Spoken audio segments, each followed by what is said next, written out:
if I saw another day, only to scream into the night. Nothing ever tries to change, even if I want to realize. 'Cause I've been sitting here, same old ways, taking off without the same mistake. Darling, when you go away, it won't be as simple for you.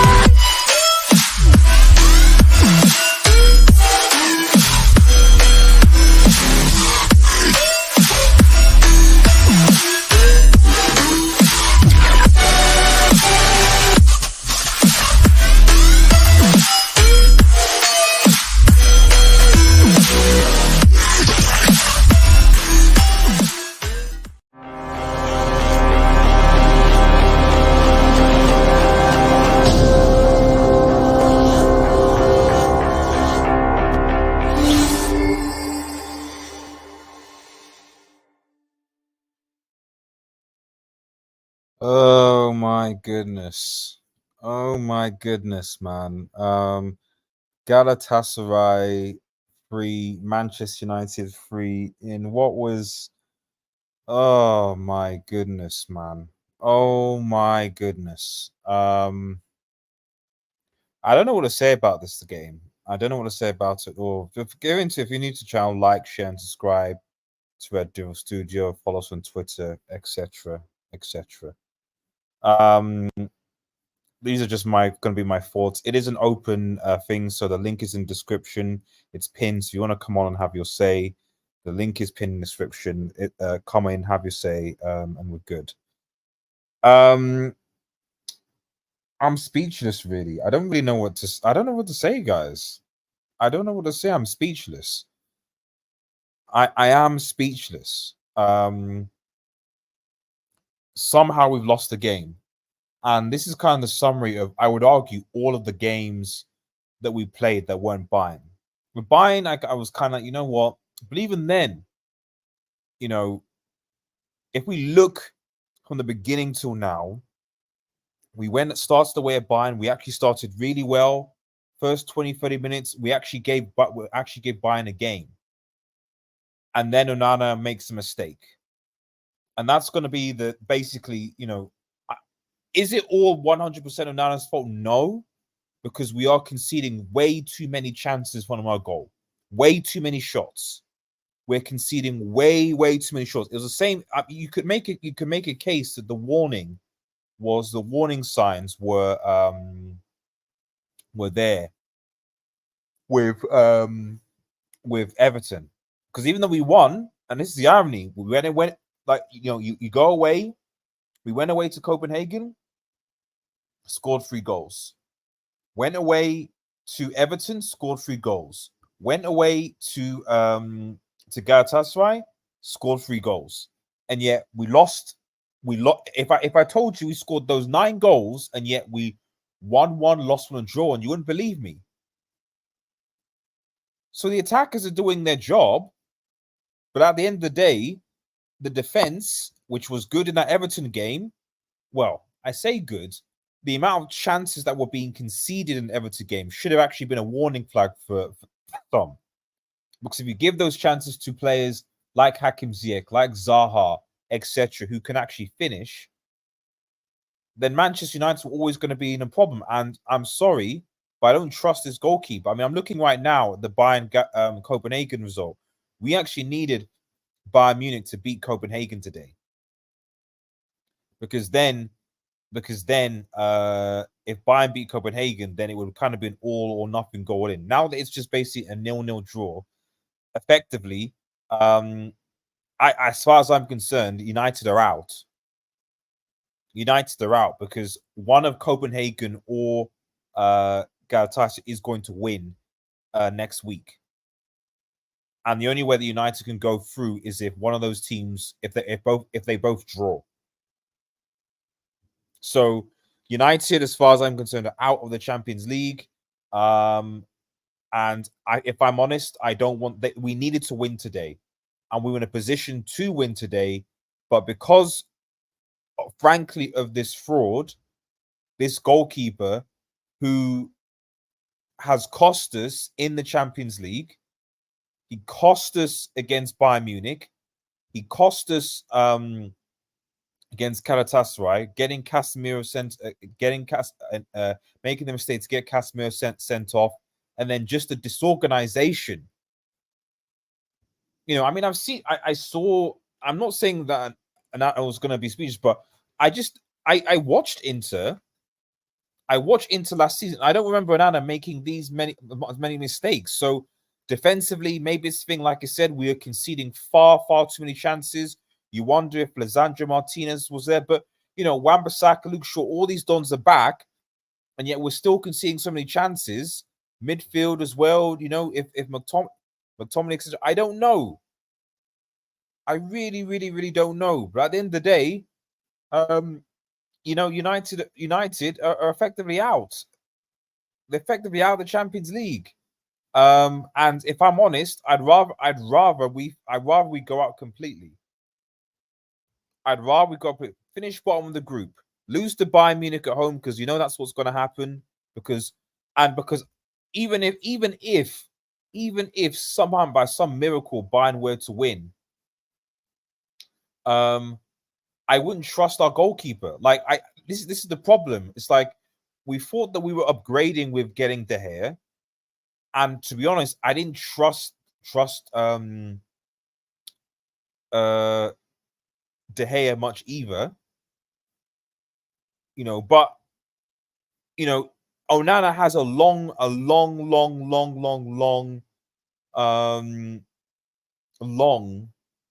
way to come back from this, in my personal opinion.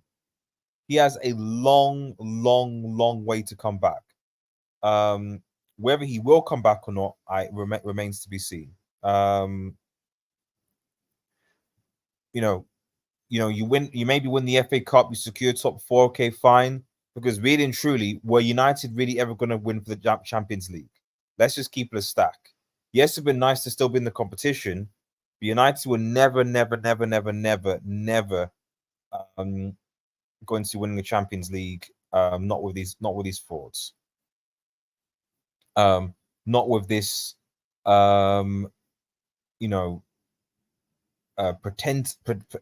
propensity to just leak goals anyhow. So if we're making these mistakes against the Galatasarays and Copenhagen's, then quite frankly, you will see,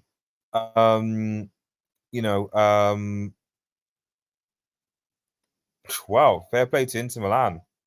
Not sure what Benfica are doing. I just don't get it. I really don't get it, guys. I'm so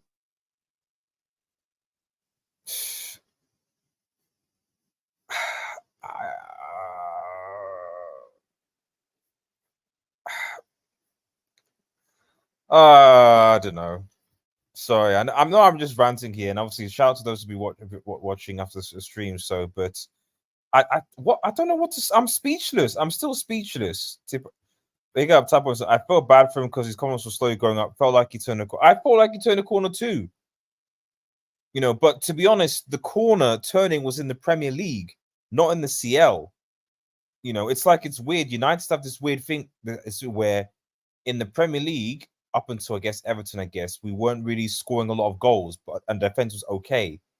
In the Champions League, we're scoring tons of goals, but we're conceding and a defense all over the place. And I don't get that. You know, it's so funny how essentially the back four right now is essentially Ollie's back four. Like if you really deep it, this back four that we're playing right now is Ollie's back four, but we have a keeper who's a worse shot stopper than De Gea.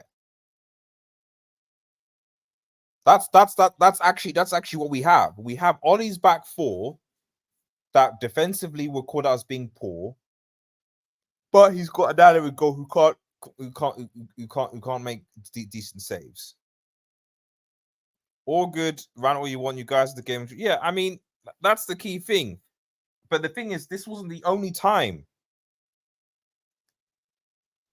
You know, Galatasaray at home, we had the game. Well, the thing is, I don't want to say we had the game under control because, to be honest, we didn't. We couldn't manage the game. That was the problem. We couldn't manage the game against your two. We go, I think, in Old Trafford, we go 1-0 up, we then concede. We go 2-1 up, we then concede again. I think we then go 3-2 up, and then we're like, right, cool, got it. Let's manage the game now. No, Onana again contributes and gets one of the dudes sent off. We equalize. They equalize, and then we sorry, it was 2 goals. Sorry, we went 2-0 up, and then they went 3-2 up because we went down to 10 men because of Onana's mistake. Copenhagen, we ground out a draw. Copenhagen, again, we literally were in control. There's no reason why Manchester United, but despite that, there's no reason why Manchester United should not have 6 points from Copenhagen and Galatasaray back to back. We were in control of that away game to Copenhagen, 2-0 up. Rashford gets sent off, unluckily, but he gets sent off, and then we capitulate, 4-3. 2-0 up again, away to Galatasaray. We're doing work, etc. Can't manage the game. We can see the goal because Onana is making a mistake yet again. And then we go 3-1 up, and you're thinking, right, happy days, breathing room, and somehow it's 3-3. And I was arguing this with these people on Twitter. They're saying, give Onana time, and it's his first season, etc. But the reality is that, and I was saying this, the City fan on Twitter was like, Pep Guardiola replaced Joe Hart because he didn't want him, so he replaced Joe Hart with Claudio Bravo. Claudio Bravo played for a season and it didn't work because even though he was in quote good with his feet, he wasn't a good shot stopper. So it didn't work. And he let him go, I think, a year later. And he obviously got Edison, who is I'm not saying Edison is an elite shot stopper, but he's a much better shot stopper and distribution of the ball than Bravo was. So the point I'm trying to make here is that this idea that we have to just wait, United just have to wait and see and hopefully it'll work with Onana. No, and to be honest, with the introduction potential of Sir Jim Radcliffe, of the football instructor, etc., a lot of players, a lot of managers are, in my opinion, on borrowed time. They're on borrowed time. Ten Hag in particular, because Ten Hag keeps on. I mean, fair enough. I will give it. We'll get into player ratings, but fair enough. I can't really criticize him for the lineup, and it was working. Galatasaray gave us tons of space. It was working, so I can't fault him for the lineup. I can't fault him for the team selection necessarily, although I would have probably started Manu instead. But that's what it was. So I can't fault him for that. But at the end of the day, I think United said we have to make a decision going forward regarding, for me, you're a keeper. Because, as I said it earlier in the stream, yes, we beat Everton 3-0, but we conceded a lot of chances in front of goal. And some of that is also because of our defense. So just think of it in the sense of when we played Everton, we conceded quite a lot of chances, but they couldn't finish. We conceded, if not more chances today, but Galatasaray could. That's the difference. So if we keep on with this team, as it's common, as soon as United play, in quote, better teams, they're getting slapped. That's the only logical scenario. As soon as we get better teams, we're getting baptized and getting slapped. And so by better, I mean, I think we could potentially break records at Anfield. And I think December we're going to Anfield. And I'm not talking about positive records because of how defensively inept and bad this team is. It's not good enough. It's really, really not good enough. And the only thing I'd say is that I just hope that that we actually top bottom the group. You get bottom of the group, and then you tell these bums to realize that potentially not playing Champions League football next season.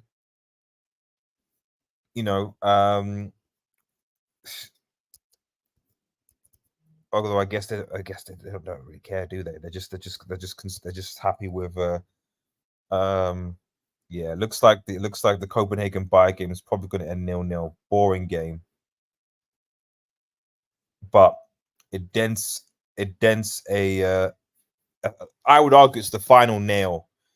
I mean, United are out anyway, not officially, but they are out because, like I said, I'd be very surprised if Copenhagen, and when both teams need to win to go through, I'd be very surprised if Copenhagen versus Galatasaray ends in a draw.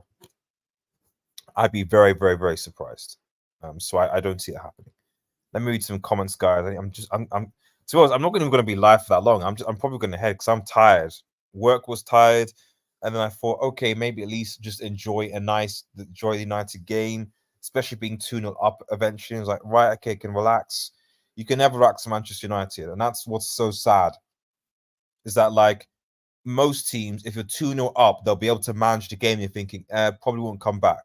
With United, it's like, no, you can. There's always a chance.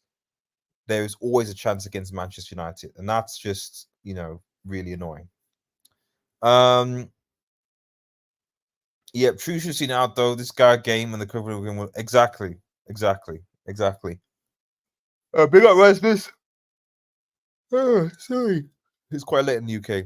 Yeah, the another thing's worrying. I think he'll be fine in the long run. I think last time I used the Courtois of how he had the horrendous first in Madrid, then turned. I mean, yes, it's possible, but this is bad. I've never seen this before. I've never literally seen a situation where the goal scores are far superior to what we have in defense in the Champions League anyway. When was the last time a team scored 13 or 14 goals in a Champions League run and still somehow is bottom? I can't remember that. United only have United literally only have themselves to blame. Most of the players need to take gambles. Onana needs to be dropped. 4 errors made. Will he come good? I don't know, and I don't. Yeah, I don't know. I don't know. But that has to also come on Ten Hag as well. Ten Hag is the one that picks the clean sheet. He knows. If I'm honest, I would rather just if Tom Heaton's fit. If he's fit, I'd rather try Tom Heaton, to be honest. I genuinely would rather us. I know it's not going to be great for his confidence, but it's kind of like. So is the plan to just basically just play him just play him into confidence effectively?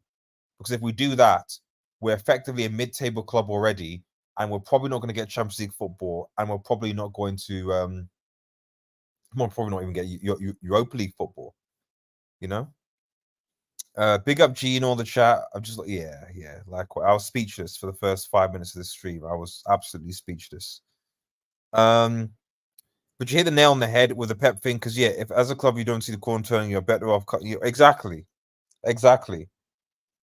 Like at the end of the day, there's no point in bringing a keeper who's good on his feet and ball playing thing. If you're saying, because if Ten Hag is now saying, oh well, we're going to change the way that we play. I'm not going to bring the Ajax way, which I thought he was doing, which is why I thought he bought Onana, because right, I can play the possessive in the ball possession, attention, etc. style.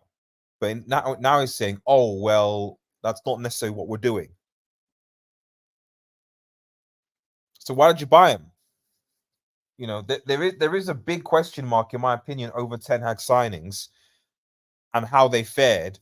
And I'm not going to be the one doing the audit. So Jim, if he comes in and his fans are probably going to be doing the audit, because you look at it and you go, okay, even though I never like the idea of you spent X amount of money, blah, blah, blah, there is a case to be made that what Ten Hag signings have actually worked or are working. Anthony, in fairness, had a good game today, a decent game today, but the dude's 80 million. I expect more numbers in GAs and assists for that amount of money. Malacia, Lisandro, both injured. Don't know. Maybe come out, maybe not. I don't know. You know, they're solid players, but how are they going to be, especially with this long injury layoff? How do you think they're going to be defensively? You know, Amrabat, I guess, is there, does his thing. I think came off today because he was on a yellow card. But on the normal week games, he doesn't seem to rate him. And I feel like he's playing there because we don't have another midfielder in that position. You know, but again, average. He's not massively improved our midfield. Who else? I don't know. I think that's do we sign? Yeah, Haaland. Yeah, Haaland is probably the only one that I'm like, okay, fair enough. But even with Haaland, like his goal output so far is still, you know, still not great. So I think you got to question the coach. You got to question Ten Hag. You made the signs, you agreed with the signings, and now you need to motivate your players to get results because results like this are unacceptable, Manchester United Football Club, in my opinion. Bruno was great for the assistant bank, but pension for these 2 free kicks in which we conceded, but it's mainly on Onana. Exactly. By the way, what a disgrace. We conceded 3 or 4 and 4 of our. Yep, exactly. We conceded, I think, 14 goals. We scored 12, weirdly, and conceded 14 goals. It's weird. Like, share, and subscribe if you're new. Thank you. Big up a Tom in the chat. Big up a Tom in the chat. And shout out to B. This might be the strongest team I've ever seen compete in the UCL. Who's that? Which team? Which team? Yeah, it looks like Bayern. I think it's ending 0-0 from what I can see. But I mean, you know, they're through already to win, and this gives Copenhagen the ability to just secure the qualification at home. That's all they need to do. Beat Galatasaray at home. Crazy how we don't struggle to score when a certain someone doesn't play. Cough, cough, Rashford. Well, there is that, but we still can't defend. I guess the only good thing is that Bayern versus Cup is so. No. If anything, that's worse. If anything, that's worse because what would have been by deal was if Bayern had beaten Copenhagen, then Copenhagen would have needed to win to go through. So there have been stakes in that game. As it stands now, Copenhagen is second. So Copenhagen, well, okay, so yeah, Copenhagen would still need to win to get through because if it was a draw, essentially, long story short of it is that with the way the group is, the only way United can get through the group now, because looking at it, I think it's still, yes, full time, 0-0.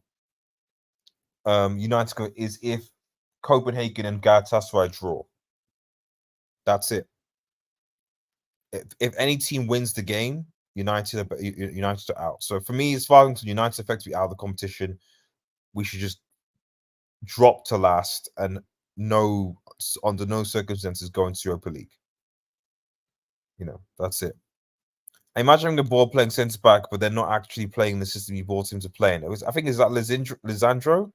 Well, sorry, Varane. Although in fairness, Ten Hag didn't buy Varane, so I'm not going to put that on him. But he did buy Alessandro, and he did rush him back to play when he shouldn't have. So there is that. Yeah. I'm not sure about Pelestri being in danger when he came on. I'm not sure about that, but generally I will agree with you. There's a tune. Would be funny if How plays Karius Cole this week or the Braga. Why would he do that? Why did it? When is it? When is the champ? Is the Champions League? Is it next week? Is it the round of the last game? Yeah. 12. So yeah, no, there's a week break. Marshall scored a goal and won a penalty the weekend. And what's his bench? Well, exactly. I was surprised, to be honest. I knew Hoyland was going to come in because he's the most expensive. He's got to get paid. He's going to get goals. And to be fair, you know, Hoyland has been G'ing up in the UCL, so I don't want to say bench him. So, but I was surprised that we went with. Let me just remind myself of the lineup. Sorry, I'm starting to drowse.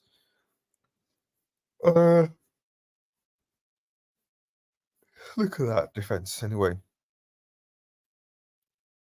yeah, Luke Shaw. So again, Ollie's back for plus Onana. Amrabat and McTominay, then Anthony, Fernandez, Garnacho, Hoyland. Then the bench, for me, Martial should have been playing on the left. Garnacho impact sub, and then okay, fine, you can play Anthony on the right if you want, So, but that's what I would have done, or maybe even Garnacho on that side for the pace. You got your midfield of Amrabat, Fernandez, McTominay, two guys who scored. Shout out to them. But we also have a major brick. So Amrabat was okay. McTominay, petulant. Bruno, this is name petulant. I don't know. I don't know. Rob Onana, I've been backing him, but I feel it's 2 steps forward because of him. He's my guy, and I really want him to do well, but we do need a steady Edding go. Yeah, exactly. I'm not saying it's all. I see in the background, Jay, I'll bring on in a second. I'm not saying it's all on Onana, because at the end of the day, we're still conceding too many shots. We're still getting too many shots on our goal. Way, way, way too many. And I don't know why our defensive discipline has gone out the window. I mean, you look at the back four that we put. Like, people talk about the percentages, but to be honest, the back four we put out, that's Ollie's back four. That back four have played together for 3-4 years. So there should be no aside from the goalkeeper, and maybe say, okay, can you communicate? Maybe you could be better. But at the same time, I still think that back four, they're seasoned veterans. They played together for X, Y, and Z. And you're telling me that they can't stop 3 goals from going into the box. Like, even the set piece, even though it was a bit too, there was some war issues, controversy around it. It's like, use your experience, guys. Use your experience, Ball playing goalkeeper, not ball playing center. Marshall, yeah, exactly. That's why I would have. That's actually what I put in my predicted line. That's what I would have done. You have to start Garnacho. I think that's the thing, but maybe Garnacho could go on the right. He was constantly there for the penalty box. Poor should know, especially when Torreira made a mess of it. Exactly. Blake, I'm not blaming them. Conceding all these, Maguire starting, Varane riding the bench. I don't think it's all Maguire. And also Varane, to be fair, Varane, I don't know whether it made a difference, but the reality is Varane played against Bayern. We still conceded 4 goals. And Varane actually came on against, was it Copenhagen or Galatasaray when it had the 4? I'm trying to remember. I think he came on against Galatasaray. Yeah, he came on against Galatasaray. He came on against Galatasaray early on because Evans got injured, and he was arguably one of the worst players on the field. So I still think he's a solid centre back, but I'm not going to sit here and say that if Varane had played, he would have saved the game. Would have been saved. I don't think he would have. I meant playing Chaos this weekend in the Premier League match because it would be. Well, by all means, go ahead. We beat you last time he did that, but by all means. Right, I'm going to bring Jay Twiston to have his thoughts, and I'm going to be quiet for a while.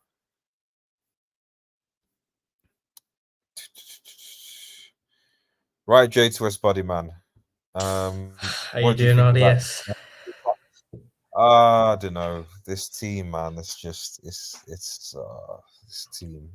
Yeah, the only thing I can say is that if we finish bottom of the group, I'd rather we finish bottom of the group than go into Europa League.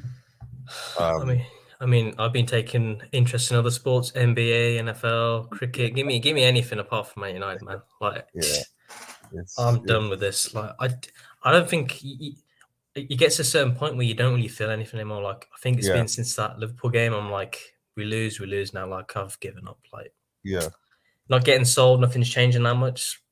And then, it's just. I think it's almost like I'd rather we just be bad completely, like just be like just so bad we're losing everything. I'd rather that, because I could at least kind of accept that. But what I don't like that we've seen in this Champions League campaign is that, like, if it wasn't for, like, we basically are the reason why we're out this competition.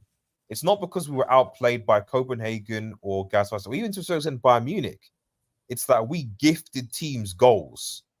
How have we gifted teams game after game, giving unnecessary penalties away, terrible positioning, marking, etc. We gifted teams goals against this season.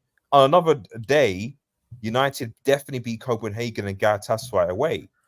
But I mean, you know, in all our away games, they've scored 3 goals and they've lost all of them. Like you can't make that many defensive errors. Every single game has been defensive errors. Like even the game when they won Copenhagen, they still conceded a penalty. That's another defensive error. I know like Lindelof had a poor game today, but this is what we expect from Lindelof. We've seen this before from him. Like I know Varane's not getting picked because there's been a falling out whatsoever, but playing like McTominay playing 90 minutes, like I'm sorry, he scored a goal today, but apart from that, nothing else. Poor. That first free kick came from him not covering the defense. Bruno's having to do it. Like Bruno's running all over the pitch like he's Bruno's meant to be attacking. Scott McTominay is meant to be your defense. If he's your defensive midfielder, I'm sorry, you're not doing anything. I must confess, I was surprised. I mean, maybe I thought I was surprised Manu didn't start the game today. But, you know, I was very surprised. I was like, okay, you know, if you start Manu and McTominay, fine. More Manu and Amrabat, whatever. But the fact that he went from McTominay and Amrabat, and in fairness, it worked when we're 2-0 up. When we're 2-0 up, when everything was cruising, when we're in complete control, I was like, well, okay, maybe this is working. But the fact that, you know, we obviously conceded not that long after the second goal, getting that 1 goal back, and then obviously then building their confidence over and over again, it's just sick. You know, it's just sick. It's just poor from every standpoint. Like the whole point is to give you such false hope because you go 2-0 up. We did the same against Copenhagen. 2-0 up, you should be cruising away. Rashford gets sent off, collapse. Same with Bayern. Bayern didn't even play that well. Bayern haven't been that great for the whole tournament so far. The group stages. I mean, they just drew with Copenhagen 0-0. That shows you the level Bayern are at. Yeah. Although that essentially makes our slim chance of qualifying through the group stages. They're not. Then United aren't beating Bayern at Old Trafford. Like no, maximum draw, but even then, they've lost the head-to-heads in all the games. Yep, exactly. All they lost all the head-to-heads and a point behind Copenhagen and Galatasaray. So the only way Manchester United would get or somehow get through this game would be if Copenhagen and Galatasaray draw. And United win. Yeah, United can't draw or they have to win. It's a must-win game if you want to go through. But even if they're going to go through, what they're going to do in the second round? Yeah, they're going to get a Real Madrid or even I'm sorry, even Dortmund would do something to this United team, and Dortmund aren't that great. They're very poor side. Yeah, I know PSG are PSG, but even then, like you don't know with that, like up in the air. Yeah, it's a 50-50 at the end of the game. Inter, Sociedad, something like that. They're not doing anything. No, that's why, like I said, a part of me doesn't actually feel that as bad because of that. Because you know, if I ask myself realistically, what is the likelihood of United winning Champions League? It's like 0.0001%. So why am I crying over a competition ultimately that I personally think United can win? I don't care what the players say or the manager says as progress, etc. I don't think based on what I can see, I don't think we can. And you look at Alisson for Liverpool, for example. Alisson has made mistakes for Liverpool. He's made numerous ones, but Liverpool fans still trust the guy. They trust Alisson. City fans trust Edison. The reality of Onana is that I think a lot of Manchester United fans, because obviously we're the biggest fan club in the world, so our voice more amplified, but a lot of them don't trust Onana. So you go into games being like, you know, even if we score 2, maybe even 3 goals, you're like, well, yeah, we can do that. But at the end of the day, you know, we still want to be, we still want to be sure, you know. So I don't know. This team's always going to give the opposition a free chance to get a goal. Like it doesn't matter who you play. Even against, like, even when we played the relegation side, so you got your Lutons. Luton gave us a game. It was 1-0. We just edged it, and there's a Lindelof goal. Like Sheffield United, same thing again. They're bottom of the league, and they're not that great. But yet we give these teams a chance to win against us. We always give them a chance in the game. Like, if it's Man City, if it's Liverpool, if it's Arsenal, the game's dead. It's done. Once you 1-0 up, 2-0 up, 3-0 up, done. Yeah. Game's gone. Yeah. Or even if you get pegged back, they just cruise. We always find it difficult to just. We have to grind out results, the bare minimum. Like even if it's even Everton the other day, and if it was 1-0 for a while, even then you're a bit like Everton had quite a lot of chances in that game. I'm gonna speaking now. I'm gonna bring up, so I brought up already. Red Dead Week is big up Red Dead Week. Make you go over and support his channel. You know, we did, and that's why, even though the title says Onana Disgrace and I'm mad at Onana, at the same time, we were getting too many opportunities for Galatasaray to shoot on our goal. But more importantly, we did have chances. You know, like the Palestri chance, for example. You know, so we did have chances to still go off and win the game. But once again, poor decision making. Which, you know, I get it. He's only 19 years old, so, and maybe still gassed because of the bicycle kick that he did. But sorry, I'm not Palestri. I mean, Garnacho did it. So I'm giving but even then, overall, you know, the decision making at the front when it comes to it, for me, that's what makes you world class. It's not so much the amount of goals that you score, or even the nature of the goal. It's when you score the goals. So you become world class when you've got that talent, when you're consistent with that talent, but also you're able to come up with the goods when your team needs it. That for me is the difference when you go into the echelon world class level, where it's like, whoa, okay, we're down, we're in us, etc. We do that, and right now, Manchester United, in my opinion, we don't have any world class players that do that. That massively improve this team. If that makes any sense. Yeah, I mean, like when you got a forward line that can't score, you got a defensive line that can't defend, and you got a goalkeeper making mistakes left, right, and centre, and you got a midfield that can't control a game at all. Like, I'm sorry, Galatasaray were decent, and we let them play like that. Exactly. You can't be 2-0 up. You can't do it back to back, 2-0 up away. Exactly. And drop the game. Like, you can't. I know today it was Onana, but in the Copenhagen game, it wasn't Onana necessarily at fault. It was the whole defense from Delo, Wan-Bissaka, Maguire, Varane when he came on. Poor from every single standpoint. I know Ten Hag's getting a lot of blame for Onana and De Gea thing. I'm like, but you had to. The goalkeeper had to be changed at some point because people. I don't know. I when history's just redone. Like, oh yeah. The revisionism is. I'm definitely not one of those that says, oh, David De Gea, or bring back David De Gea or stuff like that, because De Gea cost us quite a bit as well, and were you going to offer him a new contract?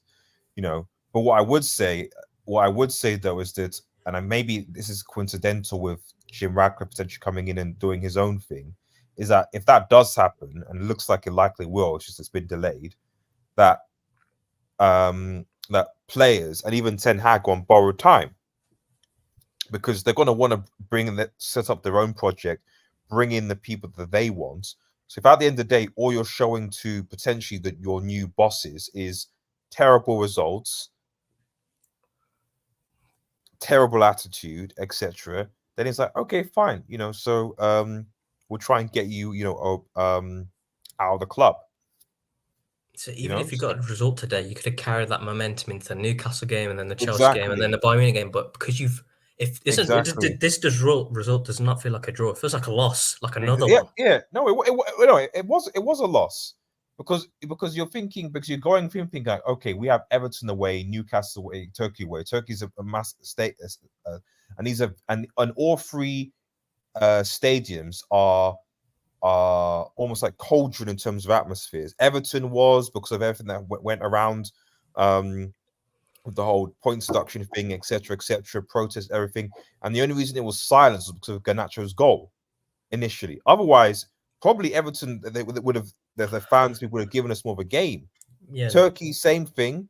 So the narrative could have easily been, you score 3 goals away to Everton, 3 goals away to Galatasaray, and then you take that into the weekend, and potentially do the same into the Geordies. The only positive about the Newcastle game is that you play Chelsea, who are down bad as well. But then you play Bournemouth. Then you got this is when it gets tricky. You got Bayern and Liverpool back to back. Yeah, and this is Liverpool away at Old Anfield. Like, yeah, we're getting test tube by Liverpool, Anfield, and Bayern Munich back to back. So we ideally need to beat Newcastle. I don't know how we're going to do that, because Newcastle also have a point to prove, because they were unfairly done and are like, we're going to play with like almost like a vengeance, because we felt that we were harsh, even though it's not our fault.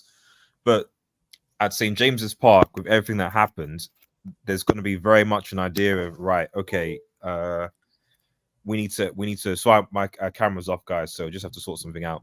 But there's going to be very much we want to avenge ourselves. We're going to go at these, and we've already slapped them already at Old Trafford with our B team, because Newcastle have injuries. Newcastle have just as many injuries, or quite a lot of injuries as we do. Yeah, they're playing a GCC student in midfield, man. Like, yeah, they're getting stuff done. And you saw the defensive organized display away to PSG. Why is it that Manchester United, were players who are on far, far more money and who apparently have more experience, couldn't do that? That's why I don't understand. It's like, why is it so difficult to, and maybe it's because of Ten Hag's style of play, coaching, etc. But, even Mourinho would be able to be like, right, okay, this is how we're going to defend a defensive masterclass to be able to manage and see out the game. Mourinho could do that well. Ten Hag can't do that. And for me, that's the worrying thing going forward, especially with saying things are improving. It's like, you don't seem to be able to know how to tell the players to see games out, because there have been plenty of teams that have been down to 10 men. They've had penalties, they've done all these things, but it's been disadvantaged. It's been like, but it's okay, we'll just see the game out. We can't do that for some reason. Yeah, you've even seen an Inter Milan side today, 3-0 down. It's their second string team, and they'll come back to get a 3-3 result. Yeah, like United would never ever do that in any other world. No, we'd probably go down to 4-0, and then maybe part the bus and try and keep it 3-4-0 at minimum. Yeah, it's the mentality. It's not even the performance. It's the mentality of the squad. Once there's a setback, it's just they're gone instantly, especially away from home from any side. Because we've seen our record against the top 10 away. 0 wins. I think the best win we've had, the only way wins we've had against the bottom side, so your Evertons, your Sheffields, your Fulhams, that's about it. Yeah. And then Champions League away. Like, the goalkeeper can't make that many defensive errors, and you can't give a penalty every single game, mate. We're giving them a penalty more or less every single Champions League game possible. Yeah. Like, this has never been done before. And I think we saw a stat going around, 14 goals conceded. Only, I think it's Antwerp are on 15 conceded. So we compete with them in their defense. Like, this is poor. Right. Let's quick go to player ratings, and then I'm out of here. I'm gonna get an early night sleep, man. So I'm just tired. At least Edison Anderson had. I'm sure that people. I'll tell them I'll be on the Saturday hangout, man. So I've got work in the morning. Yeah. I mean, I'm not. Of course, City and Liverpool's defenses were better. When those keepers came in. So I'm not saying that. So there is definitely a defensive problem. It's multifactorial. It's a midfield that really can't control a game, that is completely imbalanced, which is part of the problem, a major problem. It's been a problem for a while. And then there's obviously defensive organization, which, I thought was present last season, but appears to have disappeared this season, and obviously isn't helped by the fact that Andrew Onana is making multiple howlers. No one is happy about drawing to Gallo. 3-3 we make it difficult to challenge. I said, well, as far as I'm concerned, we're out. So, but I don't want us to fall into the Europa League. So if Bayern beat us, that's fine. Finish bottom of the group, get knocked out pre-December, and just focus on, the That's league. that's the only blessing that can come from the group, because finishing third, and you don't want to play Europa League again, because No. it's just going to kill the squad again like it did last year. No. Not to mention the fact that it's the Thursday, Saturday games. It's already going to make it's too difficult. Too difficult. And the injuries are piling up already. So yeah, exactly. United bets off been out exactly. First, exactly. Mario has a hat trick. What's going on? Cruz Banter says, "Oh dear, Onana is the worst keeper in the Champions League." I mean, there's almost there's an argument for it, and I don't know what happened. Just out of curiosity, how many goals did you UCL conceded were big individual strengths by 100 points? I'm not talking about other teams playing good football. I'd say most of them. I'd say most of the United goals that we conceded were due to individual. I can't remember like games where I'm thinking like, oh, we conceded these goals because we were cut open by individual brilliance or stuff. Yeah, because if you go back to the games, all 4 against Bayern were defensive errors. Yep. Galatasaray, all 3 were defensive errors. Yep, exactly. Copenhagen keep the clean sheet. This away game at Copenhagen. We just seemed to just there was still we just fell apart. I'd say maybe there's only 1 goal that we've conceded that's actually been from good play. Otherwise, the rest are defensive errors. Like all 3 today, defensive errors. Like people saying the third one was a good goal. I'm like, you can't get beat from that angle. Like, look at the positioning from Onana. No, it's all over the place. No, like it's a good shot, but it's savable. Yeah, exactly. You can't get knocked out at everything. EPL and FA. Yeah, I mean, I wouldn't mind that, to be honest. I mean, the only for the FA is just to use youth and stuff. But to be honest, like if it just means to just focus on the 1 game a week, and try and actually get some sort of a team together, because we don't even know what our best 11 is right now. We're just it's a Frankenstein team, and right as it stands now, one of the reasons why I'm criticizing Ten Hag is that aside from Højlund, most of his other signings don't play. If Rashford was available, I don't think Anthony would have started. Maybe he would have positioned, but I'm not entirely sure. You've got to get to the Champions League for FFP. Well, that's FFP screwed then. Let's quickly go into the player ratings that typed about. So let's do this joint because it'll be quick. So what are you giving Onana, J2S? I'm gonna give him a 1. That's fair enough. Yeah, I was gonna give him something. He's only he's like on FPL when you get the points for playing minutes. He's only getting 1 point for playing 90 minutes. That's about it. Yeah. I don't disagree with that. I think it's just it is what it is. Wan-Bissaka, I didn't really see much from Wan-Bissaka, to be honest. He got the assist for the McTominay goal, which is a good cross, to be fair, from him. Yeah. See, this is what happens. Players have decent performances, but it gets hampered down by the result. Exactly. I'll give Wan-Bissaka, I guess, a 6. Yeah, 6 is fair. What do you give a Harry Maguire? He was a better centre-back at the 2 today, so I'll probably give him... See, when your centre-back partner's doing all sorts of badness and your goalkeeper's just letting in goals left, right, and centre, I can't put much blame on Harry Maguire today, so I'll probably give him maybe a 5. Lindelof, as you said, I think he's the worst out of the 2 now. I'm not sure why he currently gets picked, especially against physical teams like Everton and Galatasaray and Newcastle. Like the dude just gets bullied. So yeah, I'd give Lindelof probably a 4.5. I think something like that. Yeah. What about Luke Shaw for you, mate? Luke Shaw. See, he was a bit like a Wan-Bissaka that didn't do that much wrong. But again, hampered down as well. He's just come back. You can't come back from injury and then get performances like this by your team. Like I'm gonna give him a 5. I just give him Wan-Bissaka. If I'm giving Wan-Bissaka a 5, I'll give Luke Shaw a 5. Yeah. Yeah, that's true.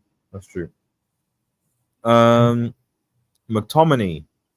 I mean, he got the goal, but I mean, that's the problem. Like, he gets the goal, and you're thinking, like, okay, he's good every day, but outside of that, he's the one of the main reasons why our midfield is so imbalanced. But he scored the goal, so I would give him a 6. Yeah, because a midfielder is going to be good at passing and keeping the ball and stuff, but he's just if he doesn't score a goal, it masks his performance because it's very poor. Apart from the goal today and make it 3-1, I was thinking he should have been subbed off. But I think Oh, really? that goal kept him on the pitch. Yeah, that's true. Yes. I didn't know whether he didn't have a yellow card though, did he? Because Amrabat had a yellow card. That's the only thing I thought of. I thought they were like just protecting and not going down to 11. So Ten Hag was really thinking, I don't want to lose this game as well. But it's fine because United did their thing. Yeah, it's just another average performance from McTominay. This is what you expect from McTominay. Yeah. Speaking of average performances, Amrabat. Yeah, I'll probably give him about like a 5. I've said this several times that I don't really know. I'm not saying he's a bad player, but we let Fred go, and it would have been much like I don't know. I just feel like we shouldn't have let Fred go. I never understood the hype about Amrabat. I never wanted him.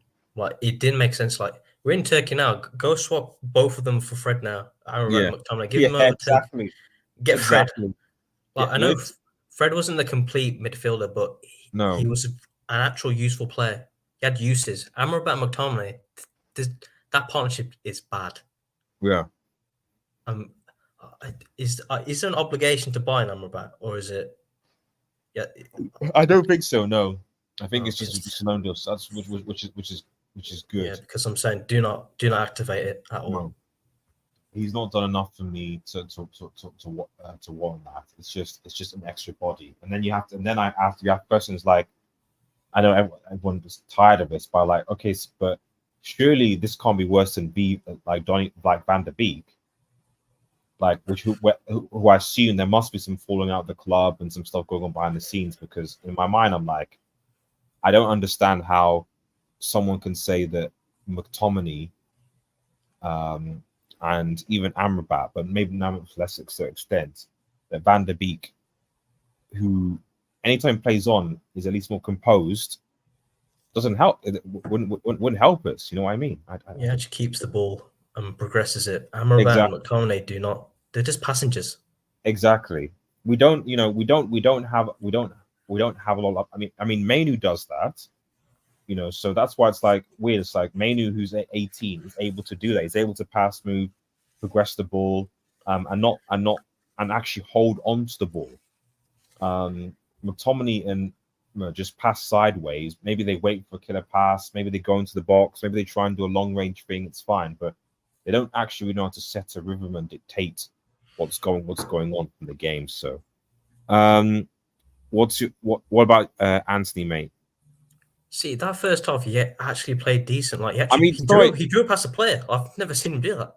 Atonement, that's a fair shout, man. Sabitzer probably was better than we thought we were getting an upgrade to Sabitzer, but Sabitzer was probably better than Amrabat, to be honest. But sorry, go on there, Jay. Yeah, I was gonna say Anthony actually played decently for once. Like, he dribbled past. He actually did what a winger's meant to do: dribble past the player and put crosses to the box and create chances. Yeah, but it slowly faded away in the second half. It did, yes. It faded away. I mean, when the rest of the team faded away complete in that second half, so it's not his fault. But yeah, I'd probably give him a 6. 6. Okay. Bruno, finishing bottom of the group would be a disaster. No, it wouldn't. No, finishing third would be a disaster. Well, what's it? Manchester United can't afford to be out of Europe. That's tens of millions in losses when you factor in match day. Of course it is. Of course it is. Of course you're right. You're absolutely right. You're absolutely right, 100%. And this is why the Glazers are winning, because they have just secured potentially 25% worth of investment for billions of pounds. and they won't have to sort out the football-related issues. So, yeah, okay, there'll be lots of match revenue, but as far as the Glazers are concerned, they're getting a cash injection of effectively billions, 100 million or millions. So yeah, it's and if the club gets punished FFP wise or stuff like that, then so be it.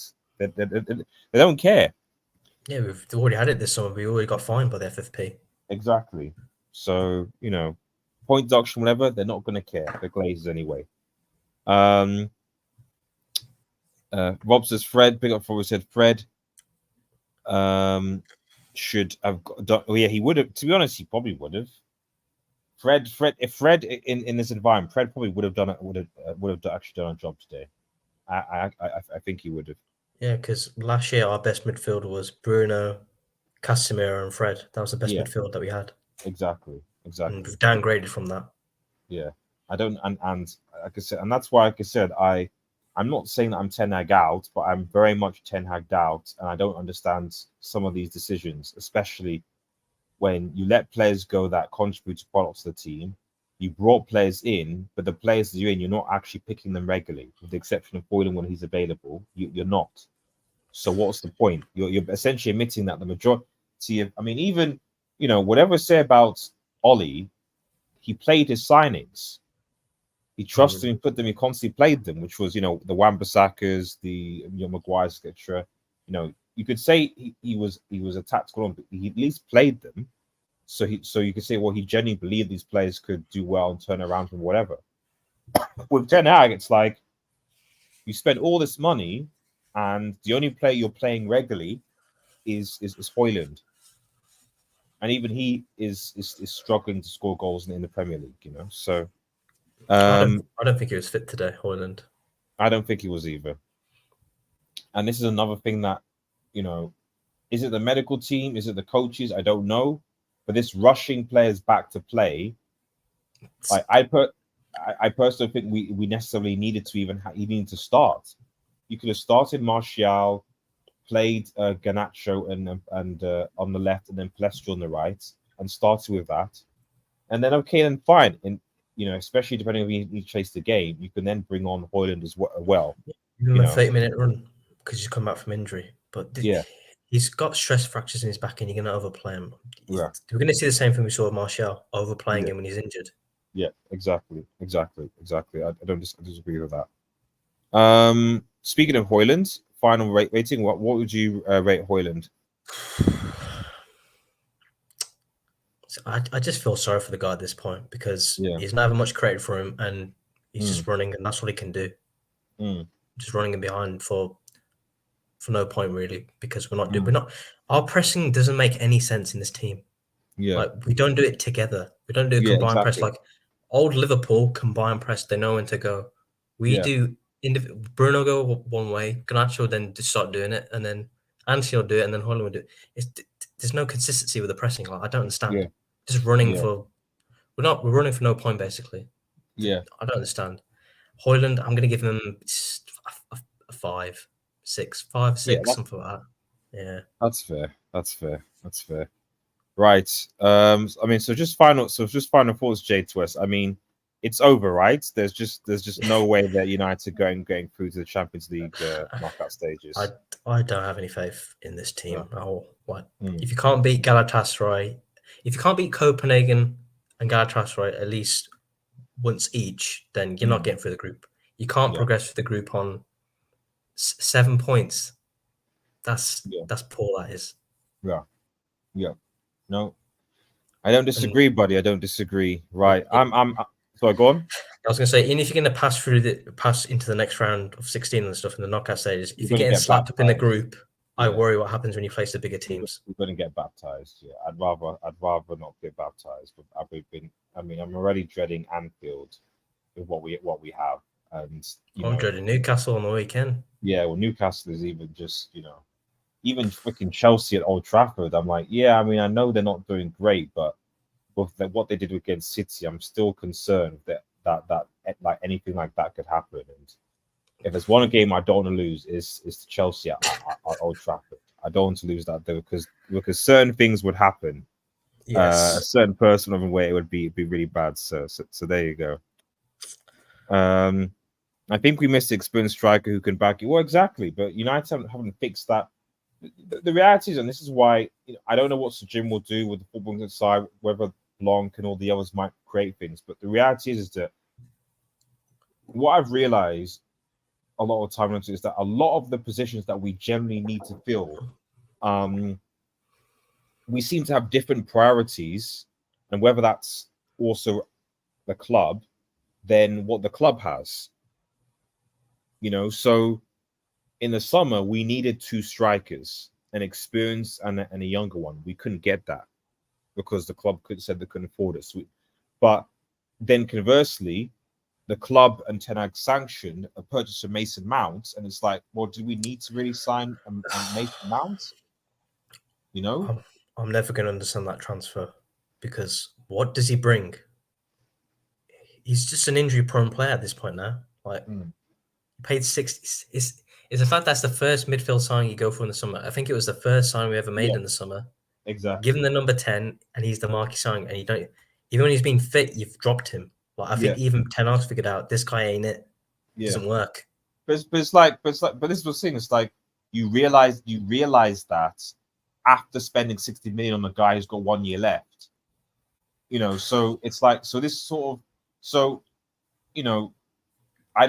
I know that when he was at Ajax, he had support from Overmars, Edwin Bassett, etc. But I worry about Ten Hag's talent ID, and if he is going to stay post Sir Jim, at the very least, you potentially you've got people there who are experienced, Paul Mitchell, John Blanc, etc., who should be able to go out for solid, decent players. That decision isn't 100% on the manager. Yeah. I don't know. I don't know. But all I know is that I gotta criticize Ten Hag, because even though it's annoying, should won, the individual mistakes, etc. At the end of the day, it is low key fraudulent that you spend 400 mil and but the team is not that dissimilar to Ollie's team.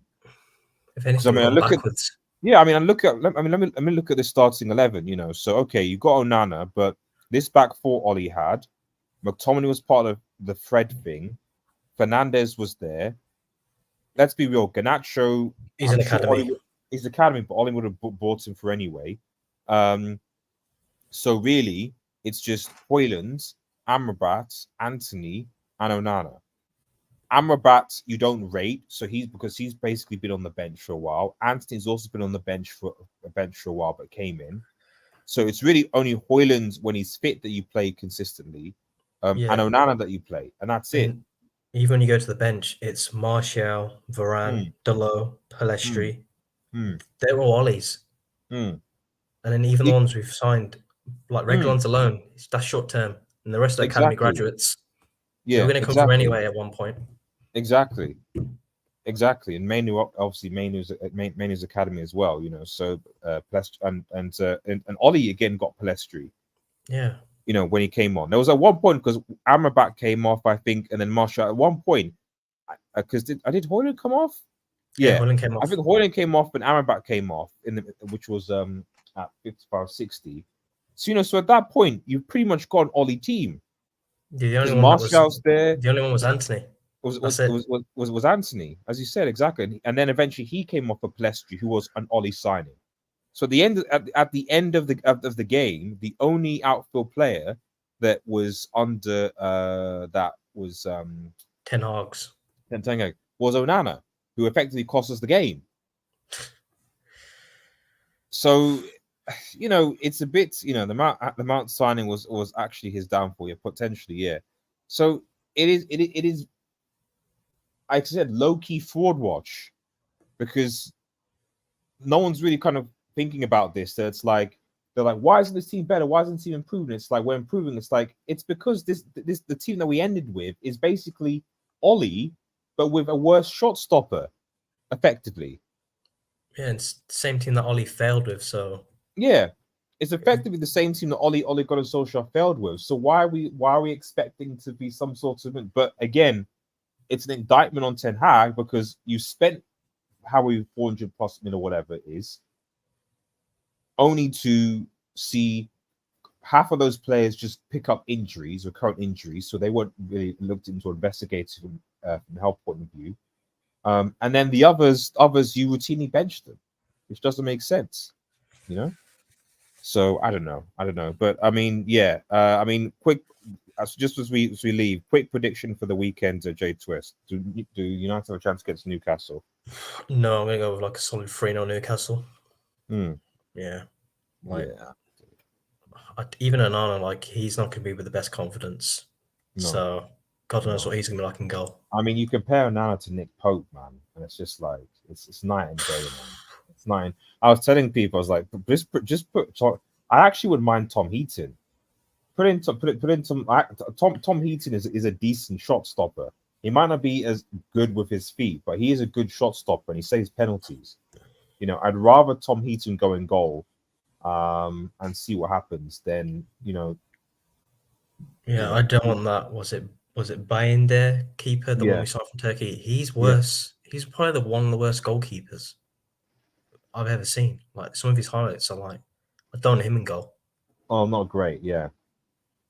Like I said, we like, I keep it a stack as simple. If it doesn't work, just like what Pep did, you cut your losses and then find a new one.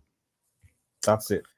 You cut losses and you find a new keeper, or if you want to keep him, you sign in another keeper. Because Chelsea have had, you know, keeper issues. So many clubs have had keeper issues trying to find number one. But it's a question is just you got to just keep on looking, keep on searching, and cut your losses when it's bad. Like people forget, Chelsea spent how many they spend on Kepa? 75. You know, he maybe had two or so. 2-3 maybe seasons, I'm not sure, maybe less. I think it was 2 actually. And then he gets dropped. They sign a Mendy. He's now dropped. They now sometimes Sanchez, and now Kepa is in freaking Madrid. You know, so this idea, I don't like this idea that United just have to work it out. We just have to work it out. We have to work it out. If he continues this form to the end of the season,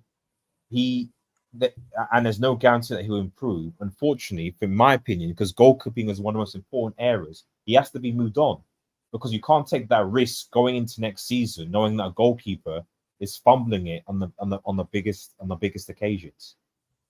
You know, so you go out, you scout, and you find another one. Simple as that. So, but anyway, guys, thanks for coming on J2S, man. I really appreciate it. Worries. Thanks everyone for watching. If you're new to the channel, to like, share, and subscribe to Red Devil Studio. Follow us on Twitter, X, and smash the notification button so when we go live. Have a nice day, everyone, and cheers. Peace.